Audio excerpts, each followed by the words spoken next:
Keep your space feeling comfortable this summer with help from Menards. The Denali Air 6000 BTU window air conditioner has a 3-speed cooling system with remote control, allowing you to control the temperature of your space from anywhere in the room. You call the shots with auto and eco mode to maximize performance and save on energy costs. Stop by in-store or online at menards.com for more great deals happening now. Save big money at Menards.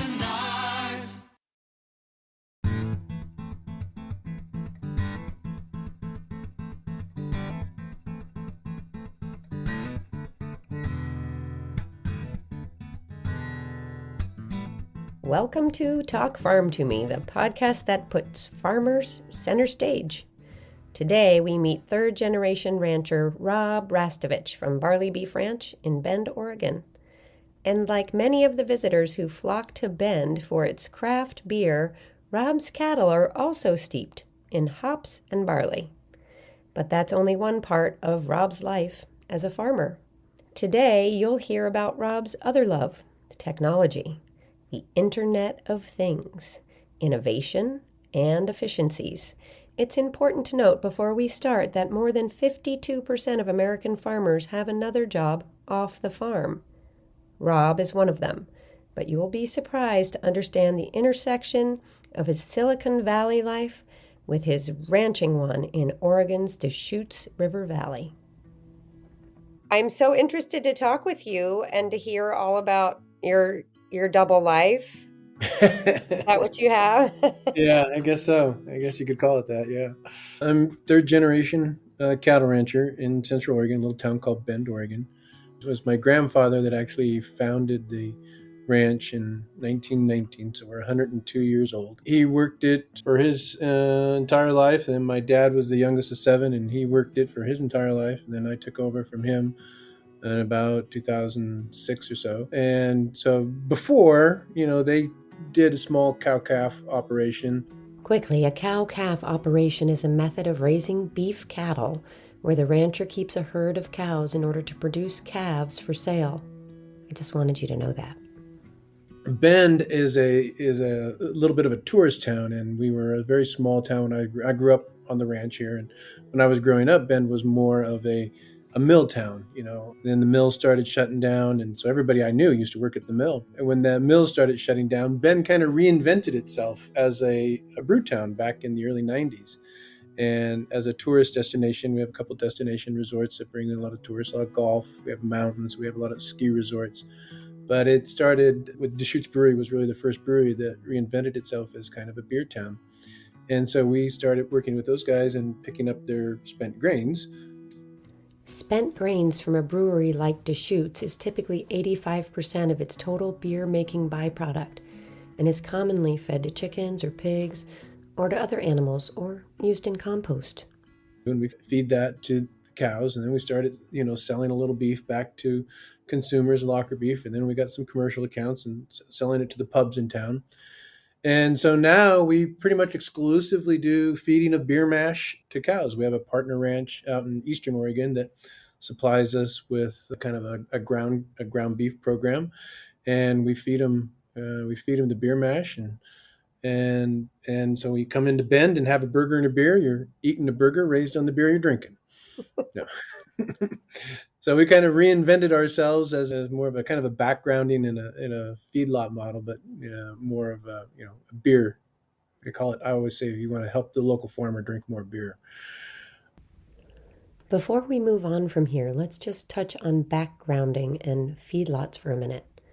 Backgrounding is where calves that are weaned eat their fill of pasture grasses and forage until they're about 800 pounds. Then they are finished, meaning fed to slaughter weight of about 1,300 pounds on a feedlot.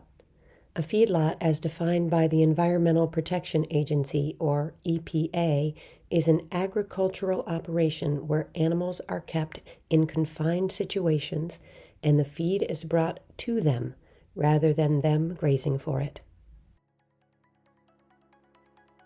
And then on the tech side, I'm the CTO of a company called ThingLogix. ThingLogix is an Internet of Things company, and it was born out of a previous company that I started with a couple of buddies of mine. And so ThingLogix was actually born out of that to provide services and help people get up and running on the Internet of Things. The Internet of Things. Do you know what that is? First of all, Rob is the CTO or Chief Technology Officer of ThingLogix, which is an IoT company. Internet of Things. It bears repeating.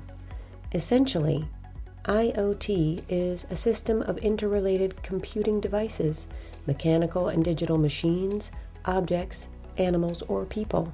Yep, people. Imagine if you had a heart monitor that alerted your doctor, or your doctor's device, before you had a heart episode. Like that. Or my car, it tells me when the tire pressure is low. It is now, actually. Rob will give us some other examples. Agriculture and IoT actually became, most people think, oh my gosh, it's a big leap, but agriculture was really one of the first use cases that we did, doing fertigation systems where we, soil sensors connected to the pumps, so the pump will now give you the plant not only the moisture it needs, but its nutrients. Fertigation. Did you catch that? Where fertilizer is delivered to plants through the irrigation system instead of spreading it by air or over the land. I'm actually working on a proof of concept in the ranching side where, we have the RFID tags for the cattle.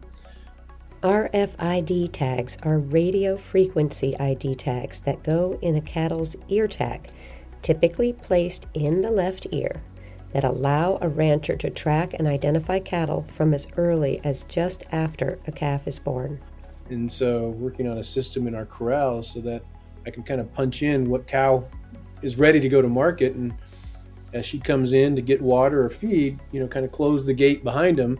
So you're sorting out one cow from maybe 4 or 5 versus one cow out of 250. So there's a lot of use cases for IoT. So I kind of keep one foot in each world, in the tech world and one foot in the corral, if you will. Tell me what your responsibilities are on the farm. So I'm still actively out loading cows this morning, and I had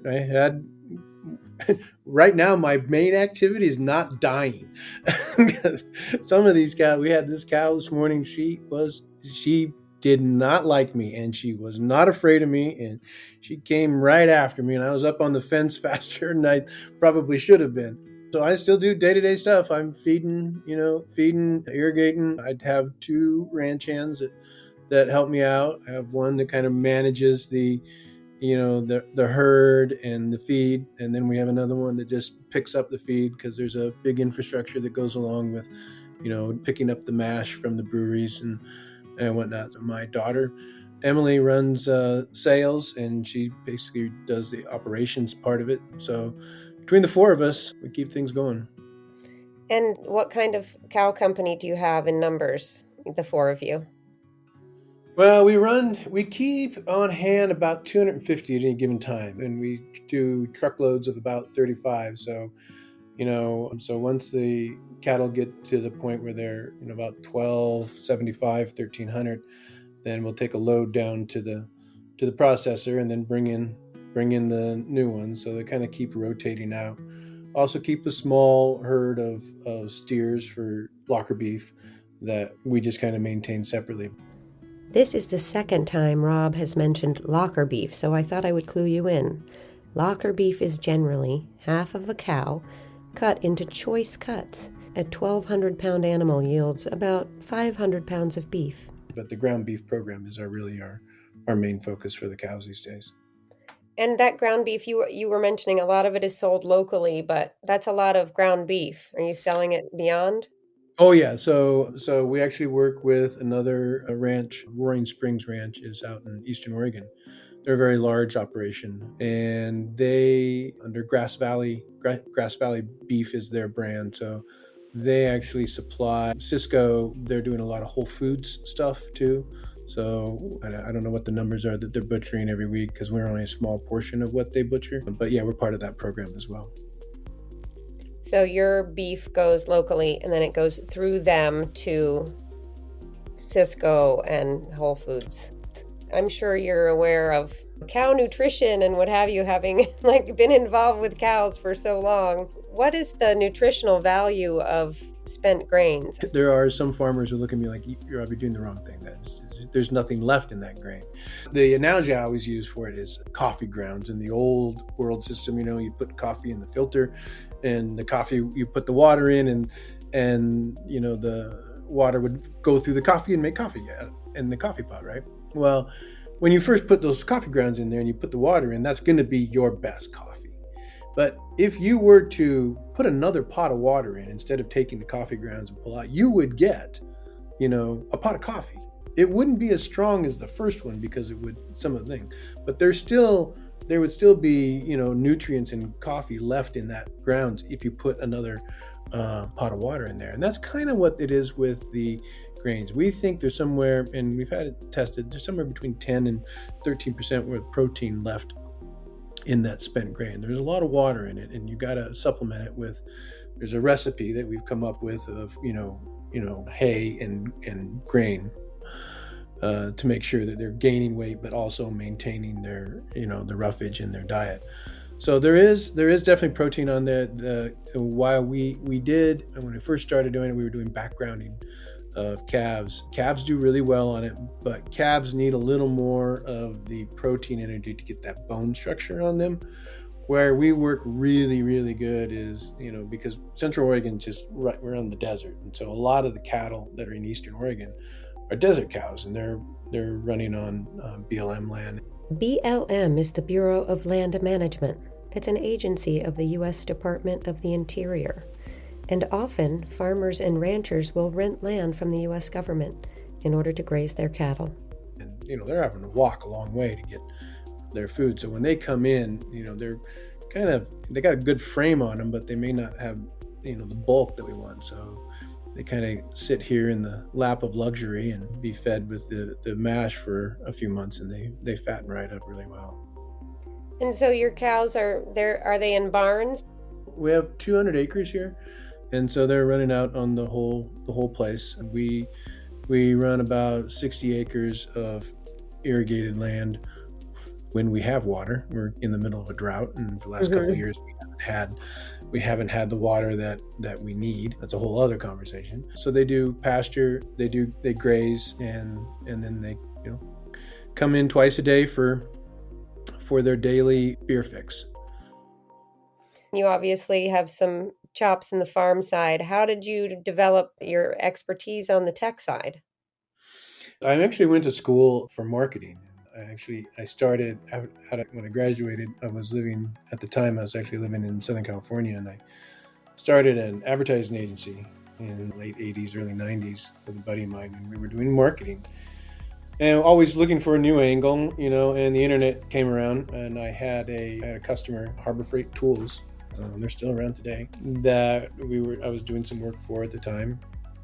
And I had suggested to them that, hey, we should put up a website, and we could sell tools on the internet.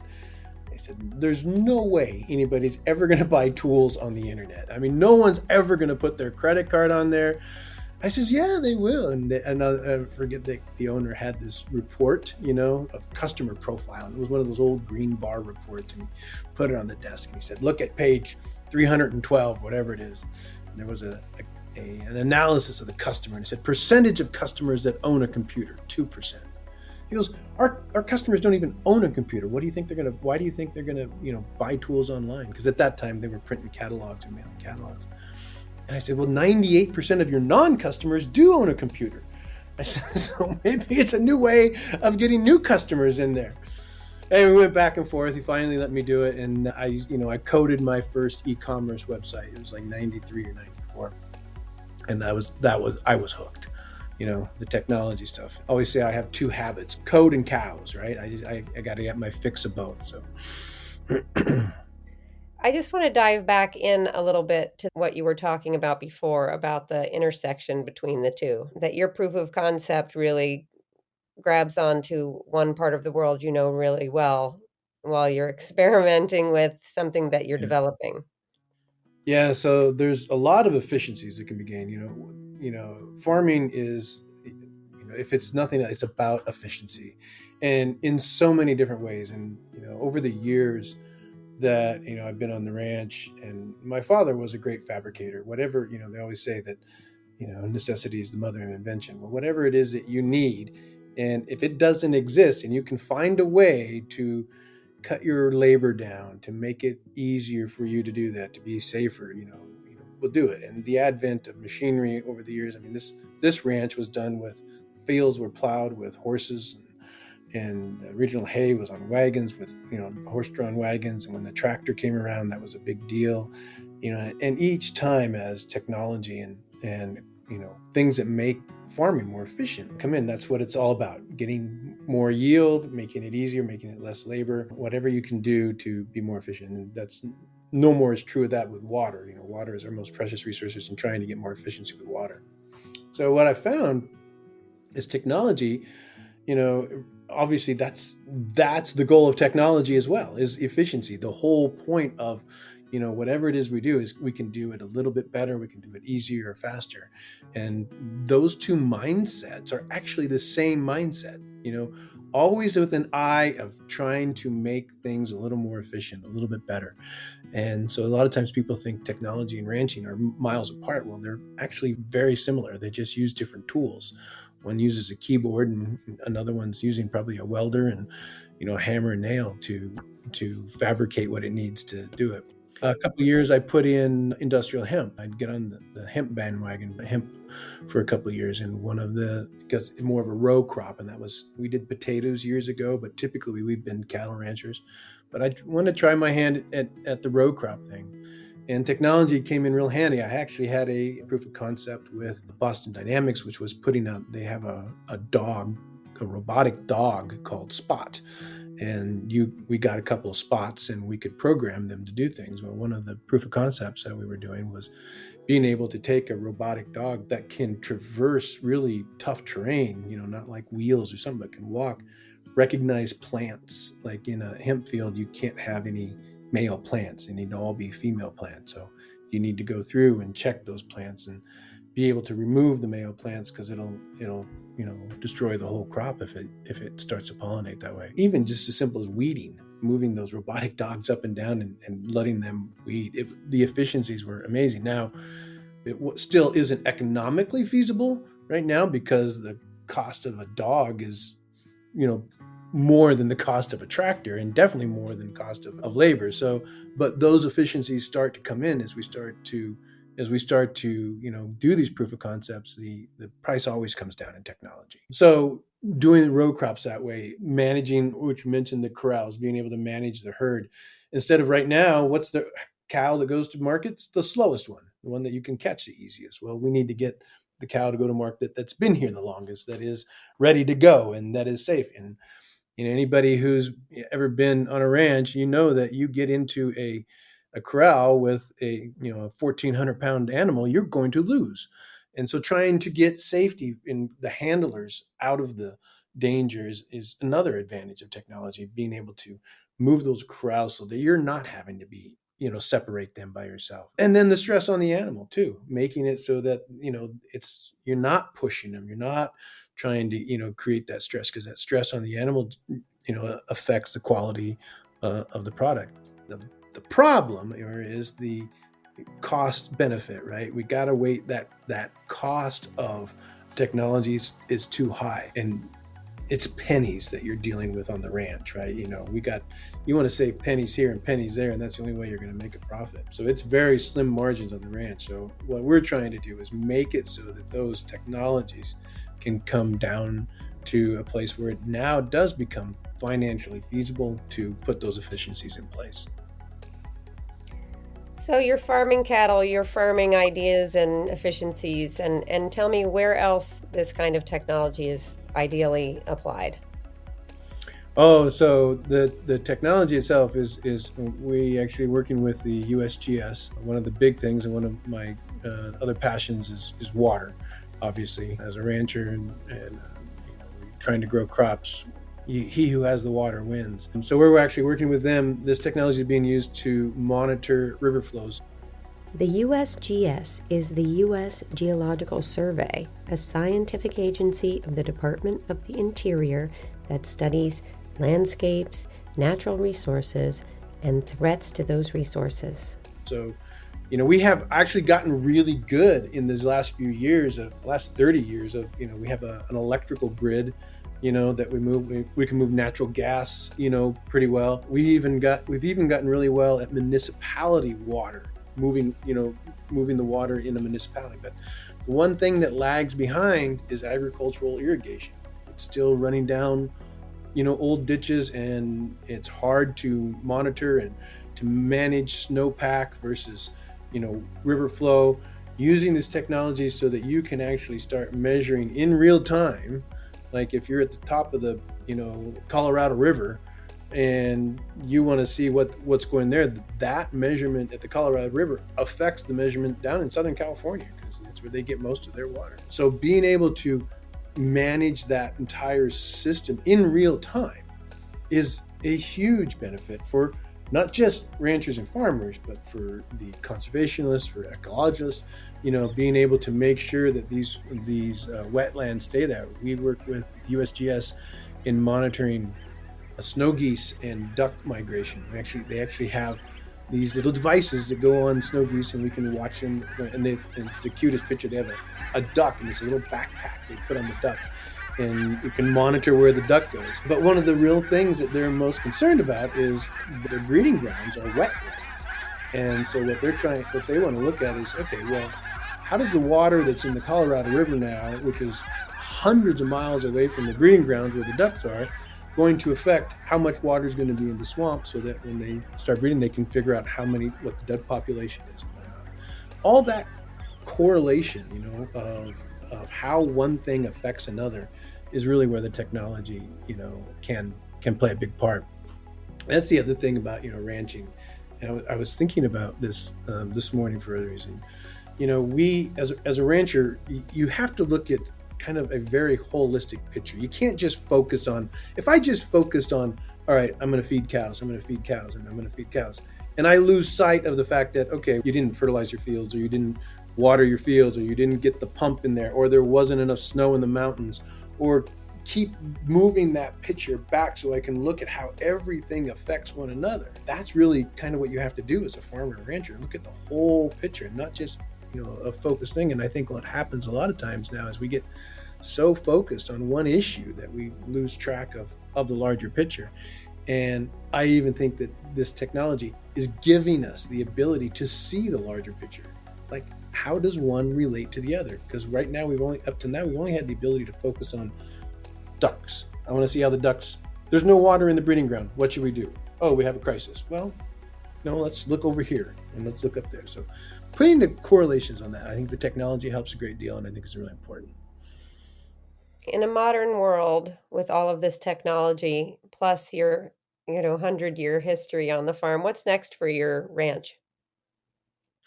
Oh, that's a really good question, because I'm always looking for something. One of the big problems that we've had through the pandemic, has been the processing of beef products.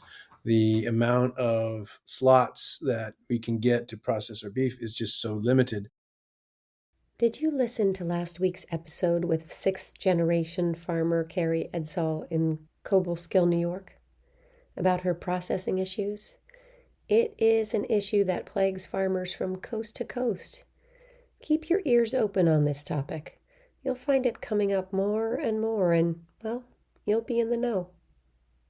The farmer's always trying to, there's always somebody else up there where he's trying to get it. So the price of beef right now it's high on the retail side, and it's low on the ingestion side. But in the middle is where all that profit is actually being made. It's at the processors, because there's a limited amount of processors that are USDA approved. Getting a processing plant up and running is a difficult thing. So that has been the bottleneck. The government just recently announced a fund by which to expand on some of those. So we're going to start looking at putting in a small processing plant so that we don't have to haul the cows to a facility. We can, it'll be here, it'll be slaughtered here, it will be sold from here, and right, it truly will be, farm to fork. How far do you go to take your animals now? Right now we're about an hour, and we're an hour for the closest one. If we want it, we got 2.5 hours on some of the other stuff, because the one that's an hour away, we only get a few slots, and I'm negotiating right now for slots for 2024, trying to increase my number of kill dates, and it's when you're negotiating that far out, it just doesn't, you can't react. And the town is still growing. The demand for beef is still growing, and demand for food is still growing. And that's why the price for the consumer is going up. Are you hoping that in the future you'll be able to handle all of your own slaughter? Yeah.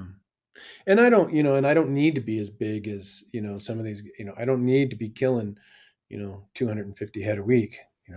I need to be like, if I was at 10 or 20 a week, it would be an enormous lift for us, because I would have, on the supply side and the processing side and the selling side, the price would be so much more attractive even to the consumer, and I would actually start making margins all the way through.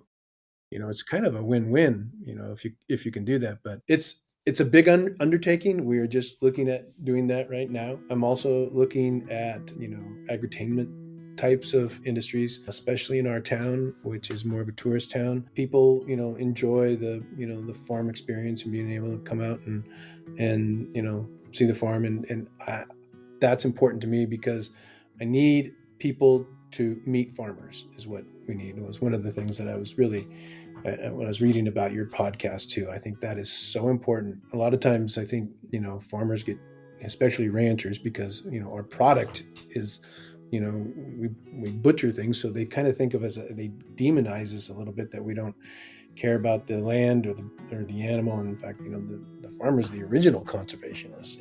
No one cares more about their animals and their land than the guy that's working day in, day out to nurture it and protect it. But it doesn't appear that way to people. So I do run some tours periodically, people coming out, and so they can kind of meet us, see how we manage our herd, how we manage the animals, what that looks like. In Oregon, the more that people get to meet farmers and realize that we're not bad people, we're not, I think that's a win-win for everybody. I really believe the same thing. I think that we should know our farmers, whether your favorite food is a Pop-Tart or grass-fed beef, or, we should be thanking our farmers. There's, less than 2% of you, here in the US are farmers. And that's just a stark number.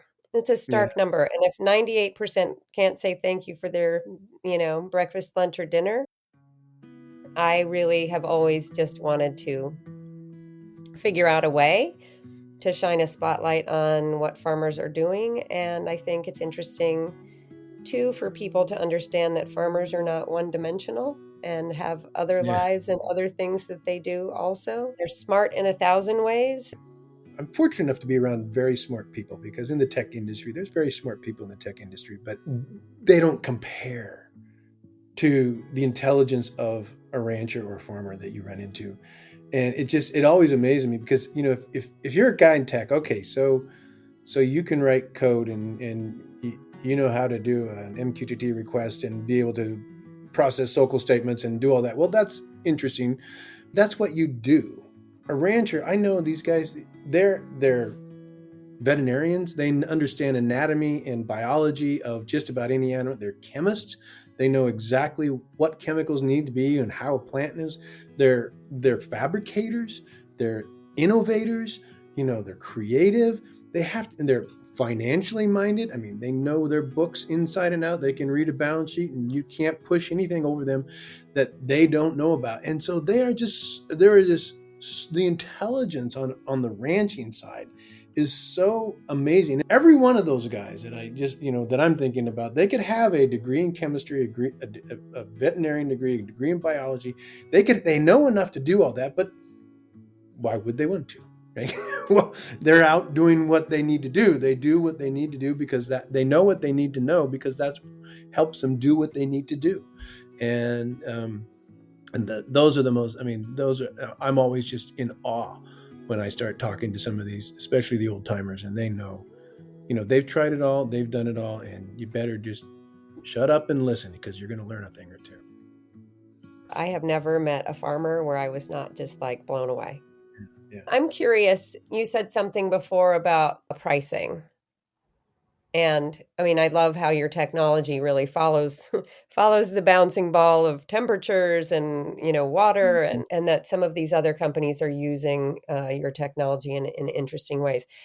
I'm curious about, and maybe not the intersection of your technology, but it just made me think of this, is the prices of beef are very high on the retail side. And can you run through it for me? Because I feel like people don't really understand this. This number has stuck with me, much like the less than 2% of Americans are farmers, but that farmers see 8 cents on the dollar for the cost of what you buy in the grocery store for your home or what you buy in a restaurant. So 8 cents on the dollar. I always think that following the money is an important way to understand things. And I'm wondering if you could help me break it down a little bit. Yeah, sure. And I've actually never done the math on that, but I bet you I could give you the raw numbers, and I bet you we could probably back into that number. But essentially what's happening, so you have in the beef industry, you have processing houses. These are the Tyson Foods of the world. Basically a rancher, there's a couple different models. The main model is a rancher has let's call it 50 head of cows, and that's how much fits into a big semi truck. And they're going to take that truck and they're going to drop it at a processor. Now that processor is going to purchase those cows in some respects, but let's just take the same model. So he's going to say, the rancher says, I got 50 head. And he's going to go and he's going to purchase those cows from him on their standing weight. Now, currently, as of a couple days ago, I think that price is like 70 cents or somewhere between 70 and 85 cents a pound, standing pound. And so now the processor is going to say, okay, you get 75, so that means you're going to get about $900, say, here it is, $900. Now that animal is going to hang out, meaning their hanging weight on a 1,300 pound animal is going to be about, let's call it 800 pounds for round numbers. I don't know why 800 is a round number, but it is for me. Before we dive into beef math, I just want to define hanging weight, although I think you get the general idea. Hanging weight is the weight of a carcass after initial slaughter and processing, minus the hide, the head, and some organs. The meat you receive is plus or minus 60% of the hanging weight. And so that $900 a farmer gets, that 800, and that cow's charged them $800. So out of 800 hanging weight, they're probably going to get about 500 pounds of ground beef out of that. And that 500 pounds of ground beef is going to be sold to probably on a wholesale market to, let's say, probably, and I just checked Safeways the other day, I think there was at $6. So let's say it's $6 a pound. So they paid $900 for it to the farmer. They're going to charge the consumer $6. So they're going to take 500 pounds. So they're going to get $3,000. They're going to pay $900. And then Safeway is only going to mark that up a little bit because groceries have a very small margin, right? And so Safeway is going to probably sell that for $6.25 a pound, right? So the consumer is paying $6.25 for a cow that the farmer got $900 for, right? Now, those are actual real numbers. If you put it actually in there, and we could probably figure out how many percentages on the dollar that is. But you can see that the bulk of the profit, the markup is at the processor. They're the ones that made the most on that. So that's your basic model, right? Farmer has an animal, sells it, and then he moves it on the consumer.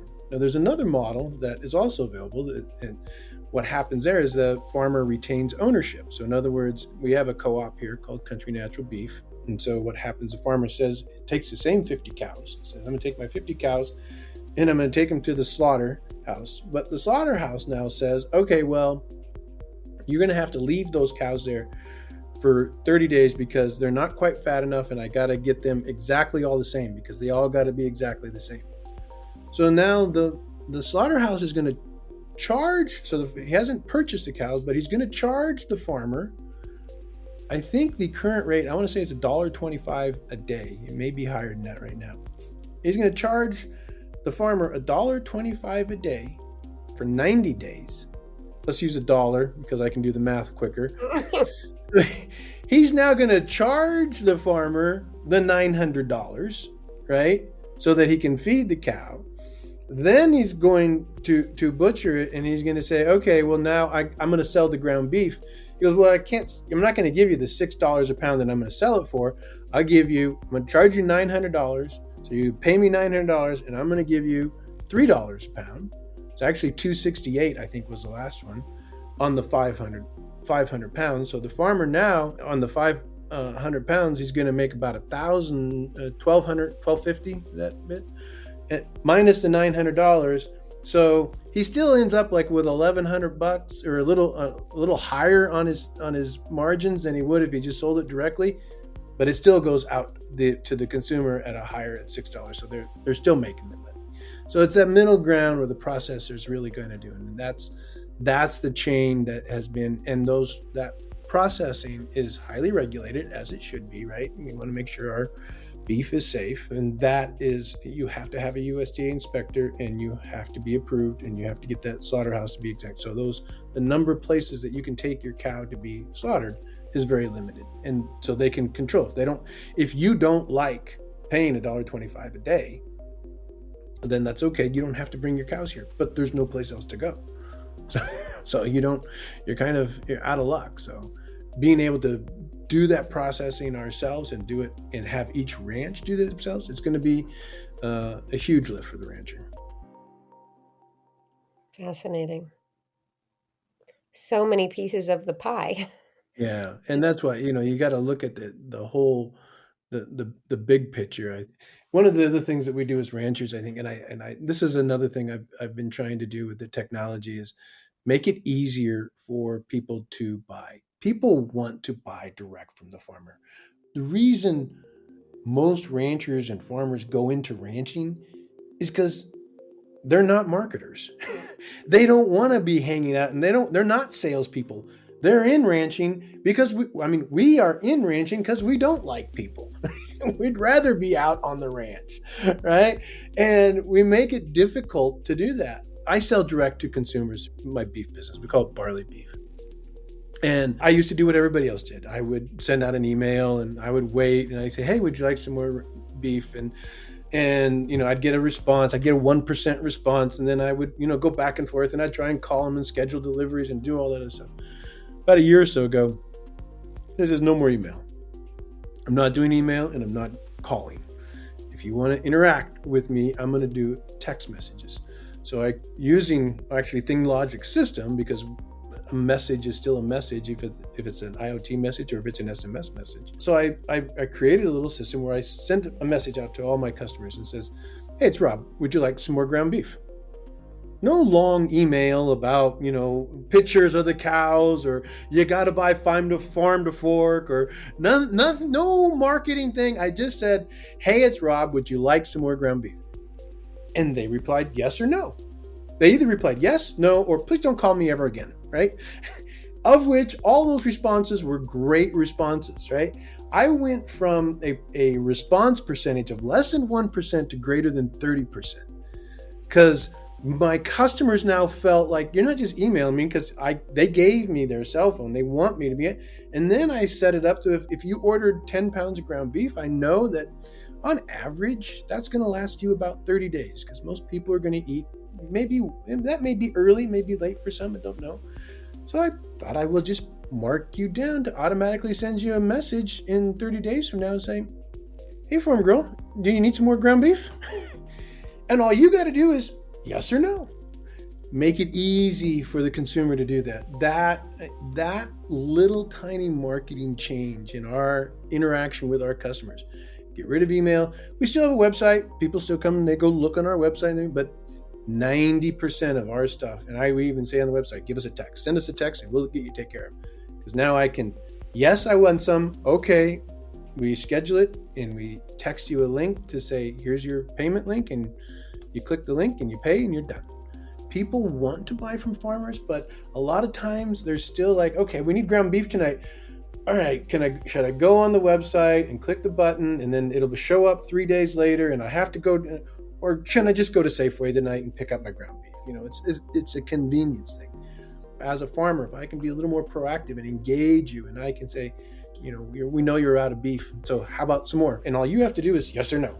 We recently just got our liquor license, you will, to be able to distribute beer. So now we're actually offering our customers 5 pounds of ground beef and a 6-pack of beer that raised the beef. So it helps the local breweries, because we deal with just the local guys now. And so it helps them kind of get their product out. We pick up. So it's a whole circle of life, kind of thing. So being able to do things like that and being able to communicate with our customers and just say, yes, I would like it, or no, I won't, and makes it easier has been a big difference for us.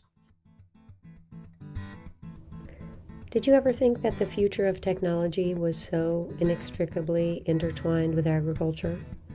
When I think technology against a farming backdrop, I think machines, combines, tractors. But connected smart devices that move cattle ready for harvest to the right place at the right time? I guess I will now. Also, I think it's worth adding to your knowledge bank that farmers farm and work off the farm too. Rob is not alone.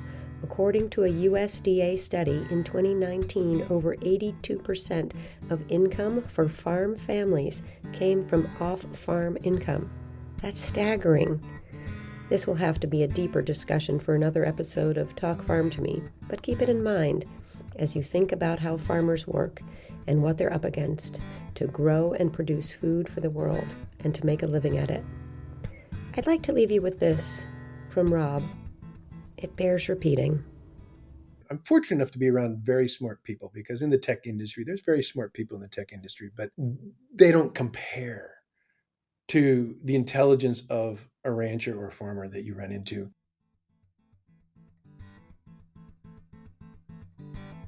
I am your host, Farm Girl. My real name is Dana, and I have an accidental farm that is the topic of another podcast, aptly named the Accidental Farm Podcast, with 105-minute episodes waiting for you anywhere you get your pods.